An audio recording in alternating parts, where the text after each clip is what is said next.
गौतम बुद्ध की एक प्रचलित कथा के अनुसार एक दिन सुबह सुबह सभी शिष्य बुद्ध के प्रवचन सुनने के लिए एक साथ बैठे हुए थे। कुछ देर बाद बुद्ध अपने साथ एक रस्सी लेकर आए। तथागत के हाथ में रस्सी देखकर सभी शिष्यों को हैरानी हुई। बुद्ध अपने आसन पर बैठे और उन्होंने रस्सी में एक के बाद एक 3 गांठ बांध दी। इसके बाद उन्होंने शिष्यों से पूछा कि क्या ये वही रस्सी है जो गांठ बांधने से पहले थी।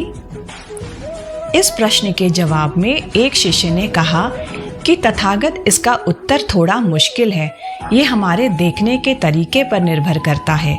एक तरह से तो ये रस्सी वही है, इसमें कोई बदलाव नहीं है।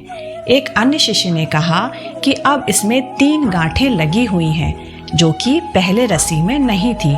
इसे बदला हुआ भी कह सकते हैं। कुछ शिष्यों ने कहा कि वास्तव में मूल रूप से रस्सी तो वही है, लेकिन बदली हुई दिख रही है, लेकिन इसका मूल स्वरूप बदला नहीं है। शिष्यों की बात सुनकर बुद्ध ने कहा कि आप सब सही बोल रहे हो, अब मैं इन गांठों को खोल देता हूँ। ये बोलकर बुद्ध रस्सी के दोनों सिरों को खींचने लगे। बुद्ध ने पूछा कि क्या इस प्रकार रस्सी की गांठें खुल जाएंगी?